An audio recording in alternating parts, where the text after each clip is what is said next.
السلام عليكم ورحمة الله وبركاته. الحمد لله على كل حال. الصلاة والسلام على سيد المرسلين وخاتم النبيين وعلى آله وأصحابه أجمعين. أما بعد.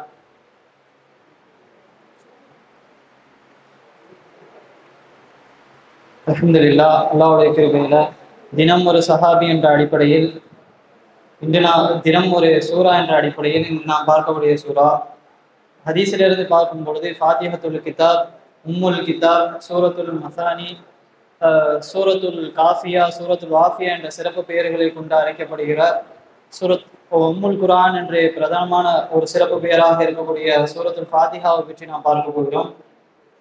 இந்த சூறாவுடைய சிறப்பை பார்க்கும் பொழுது இந்த உலகத்திலே 24 மணி நேரமும் ஓதப்படக்கூடிய ஒரு சூரத்துல் ஃபாத்திஹா மட்டும்தான். ஏனென்றால் 5 வேளை தொழுகையிலும் எல்லா ரக்காயத்திலும் சூரத்துல் ஃபாத்திஹா ஓதப்படுகிறது. அப்படி எல்லா நாடுகளிலும் ஓதப்படுகிறது. அதை வைத்து கணக்கு பண்ணும்பொழுது 24 மணி நேரமும் ஓதப்படக்கூடிய ஒரு சூரத்துல் ஃபாத்திஹா என்பதாக நமக்கு தெரிய வருகிறது. இந்த சூரத்துல் ஃபாத்திஹாவுடைய சிறப்பை வைத்து குர்துபி ரஹ்மத்துல்லாஹ் அவர்கள் அவருடைய ஜாமியுல் அஹ்காமுல் குர்ஆன் என்ற கிதாபிலே கிட்டத்தட்ட ஃபாத்திஹத்துல் கிதாபுடைய சிறப்புகளை மட்டும் வைத்து 12 சிறப்பு பெயர்களை சூரத்துல் ஃபாத்திஹாவுக்கு குர்துபி ரஹ்மத்துல்லாஹ் அவர்கள் எழுதுகிறார்கள். இந்த சூரத்துல் ஃபாத்திஹாவுடைய அந்த எப்போது இறக்கப்பட்டது, எந்த இடத்தில் இறக்கப்பட்டது என்பதிலே இமாம்களுக்கு மத்தியிலே கருத்து வேறுபாடு இருக்கிறது. சில அதிகமான இமாம்கள் சூரத்துல் ஃபாத்திஹா என்பது மக்காவிலே இறக்கப்பட்டது என்பதாக கூறுகிறார்கள். முஜாஹித் ரஹ்மத்துல்லாஹ் அவர்களும் ஒரு சில இமாம்களும் சூரத்துல் ஃபாத்திஹா என்பது மதீனாவிலே இறக்கப்பட்டது என்பதாக கூறுகிறார்கள். இந்த கருத்து வேறுபாடுக்கு ஹுசைன் இப்னு ஃபதுல் ரஹ்மத்துல்லாஹ் அவர்கள் கூறுகிறார்கள், லிகுல்லி ஆலிமுன் ஹஃபூதுன், ஒவ்வொரு ஆலிமுக்கும் ஒரு குறை இருக்கும். இந்த முஜாஹித் ரஹ்மத்துல்லாஹ் அவர்களுடைய குறை என்பது இந்த சூரத்துல் ஃபாத்திஹா இந்த சூறாவோட எங்கே இறக்கப்பட்டது, மதீனாவிலே இறக்கப்பட்டது என்ற கூற்று முஜாஹித் ரஹ்மத்துல்லாஹ் அவர்களுடைய குறைபாடு என்பதாக ஹுசைன் இப்னு ஃபதுல் ரஹ்மத்துல்லாஹ் அவர்கள் குறிப்பிடுகிறார்கள். மூன்றாவது கவுல் என்னன்னா, சூரத்துல் ஃபாத்திஹா இந்த சூரா இறக்கப்பட்டது பாதி மக்காவிலையும் மீதி அடுத்த பாதி மதீனாவிலும் இறக்கப்பட்டதாக சில இமாம்கள் கூறுகிறார்கள். நான்காவது, இந்த சூரத்துல் ஃபாத்திஹா என்பது முழுமையாக மக்காவிலும் இறக்கப்பட்டது. நபி ஸல்லல்லாஹு அலைஹி வஸல்லம் அவர்கள் மதீனாவுக்கு ஹிஜ்ரத் செய்ததுக்கு அப்புறம் மதீனாவிலும் முழுமையாக இறக்கப்பட்டது என்பதாக சில இமாம்கள் குறிப்பிடுகிறார்கள். ஆக இந்த இஃப்திலாஃபுக்கு அப்புறம் சில இஜ்மாவுலான கவுல் என்னன்னா, இந்த சூரத்துல் ஃபாத்திஹா என்பது மக்காவிலே இறக்கப்பட்டது என்பதுதான் இஜ்மாவான கவுலா இருக்கிறது. இந்த சூரத்துல் ஃபாத்திஹாவுடைய அமைப்பை பார்த்தோம்னா முதல் 3 வசனங்களும் அல்லாஹ்வை புகழ்வதாக இருக்கும். நபி ஸல்லல்லாஹு அலைஹி வஸல்லம் அல்லாஹ் கூறியதாக ஒரு தொழுகையிலே சூரத்துல் ஃபாத்திஹா சூராவை ஓதும் பொழுது நபி ஸல்லல்லாஹு அலைஹி வஸல்லம் அவர்கள் கூறுவார்கள், அந்த சூரத்துல் ஃபாத்திஹாவை ஓதும் அல்லாஹ் கூறியதாக நபி ஸல்லல்லாஹு அலைஹி வஸல்லம் அவர்கள் கூறுவார்கள்.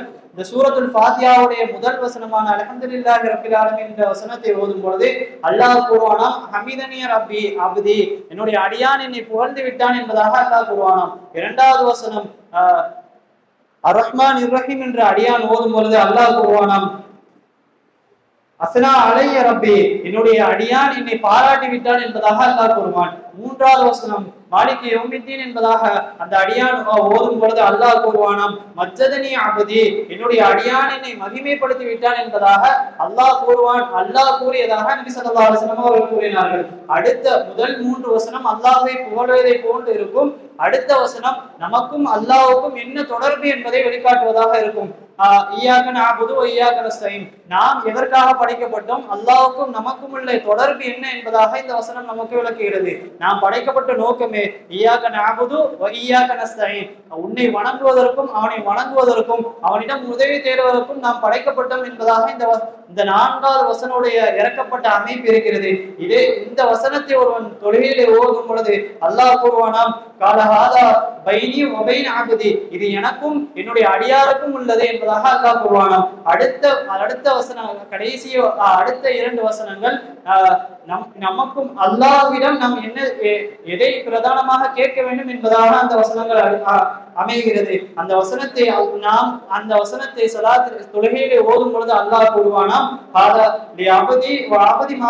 இது என்னுடைய அடியானுக்கு உள்ளது, அவன் என்ன கேட்டானோ, அவன் நேர்வழியை கேட்டால் அவனுக்கு நான் நேர்வழியை கொடுத்து விடுவேன் என்பதாக அல்லாஹ் கூறுவான் என்பதாக நபி ஸல்லல்லாஹு அலைஹி வஸல்லம் அவர்கள் கூறினார்கள். இந்த சூரத்துல் ஃபாத்திஹாவுடைய சிறப்பை பற்றி நாம் பார்க்கும் பொழுது இந்த சூரா நபி ஸல்லல்லாஹு அலைஹி வஸல்லம் அவர்கள் மத்தியிலே ஜிப்ரீல் அலைஹிஸ்ஸலாம் அவர்கள் அமர்ந்து இருக்கும் பொழுது வானத்திலே ஒரு கிழிவதை ஒரு பொருள் கிழிவதை போன்ற ஒரு சவுண்ட் கேட்கிறது. உடனே ஜிப்ரீல் அலைஹிஸ்ஸலாம் அவர்கள் தன்னுடைய தலையை உயர்த்தி வானத்தை பார்த்து சொல்வார்களாம், இந்த வானத்திலே ஒரு கதவு திறக்கப்பட்டது, இந்த கதவாகிறது லம் யுஃப்தஹ் கத்துன் இல்லல் யௌம், இந்த நாளை தவிர வேற எந்த நாளிலுமே இந்த கதவு திறக்கப்படவில்லை என்பதாக ஜிப்ரீல் அலைஹிஸ்ஸலாம் சொல்லிவிட்டு அந்த கதவிலிருந்து ஒரு மலக்கு இறங்கிறார். அந்த மலக்கு இதற்கு முன்னாடி எந்த நாளிலுமே பூமியில இறக்கப்பட்டது இல்லை என்பதாக ஜிப்ரீல் அலைஹிஸ்ஸலாம் சொல்லிவிட்டு அடுத்ததாக சொல்வார்கள், அந்த மலக்கு வந்து உங்களுக்கு சுபச்சோனம் 2 நூரை கொண்டு 2 ஒளியை கொண்டு உங்களுக்கு சுபச்சோனம் சொல்கிறார். அதிலே ஒன்று சூரத்துல் ஃபாத்திஹா என்பதாக ஜிப்ரீல் அலைஹிஸ்ஸலாம் அவர்கள் நபி ஸல்லல்லாஹு அலைஹி வஸல்லம் அவர்களிடம் கூறுகிறார்கள். அடுத்து இரண்டாவதான நூறு என்னன்னா ஹவாத்திமு சூரத்துல் பக்ரா, சூரத்துல் பக்ராவுடைய கடைசி 2 ஆயத்து நபி ஸல்லல்லாஹு அலைஹி வஸல்லம் அவர்களுக்கு அந்த மலக்கின் மூலம் கொடுக்கப்பட்ட இரண்டாவது நூறு என்பதாக நபி ஸல்லல்லாஹு அலைஹி வஸல்லம் அவர்களிடம் ஜிப்ரீல் அலைஹிஸ்ஸலாம் அவர்கள் விளக்குகிறார்கள். ஆக சூரத்துல் ஃபாத்திஹா என்பது நபி ஸல்லல்லாஹு நம்முடைய உம்மத்திற்கு கிடைக்கப்பட்ட 2 நூறுகளிலே சூரத்துல் ஃபாத்திஹா என்பது ஒரு நூறாக இருக்கிறது. இந்த சூரத்துல் ஃபாத்திஹாவுடைய சிறப்புகளையும் அதனுடைய தன்மைகளையும் வைத்து சுயூத்தி ரஹ்மத்துல்லாஹி அவர்கள் எப்படி குர்துபி ரஹ்மத்துல்லாஹி அவர்கள் 12 பெயர்களை சொன்னார்களோ அதே போன்று சுயூத்தி ரஹ்மத்துல்லாஹி அவர்களுடைய கிதாபான இத்கான் என்ற கிதாபிலே 25 கிட்டத்தட்ட முன்னோர்கள் சொல்லக்கூடிய பெயர்களை வைத்து 25 பெயர்களை சூரத்துல் ஃபாத்திஹாக்கு மட்டும் சுயூத்தி ரஹ்மத்துல்லாஹி அவர்கள் கூறுகிறார்களாக. இப்படிப்பட்ட சிறப்புகள் பொருந்திய சூரத்துல் ஃபாத்திஹாவை அதிகமாக சங்கை செய்து அந்த சூறாவில் இருக்கக்கூடிய அமைப்பின்படி வாழ்க்கையை நடத்தக்கூடிய பாக்கியத்தை கொண்டவர்கள் நம் அனைவருக்கும் தந்தரல் புரிவானாக. வாஹிரு தஅவானா அல்ஹம்துலில்லாஹி ரப்பில் ஆலமீன். அஸ்ஸலாமு அலைக்கும் வரஹ்மத்துல்லாஹி வபரகாத்துஹு.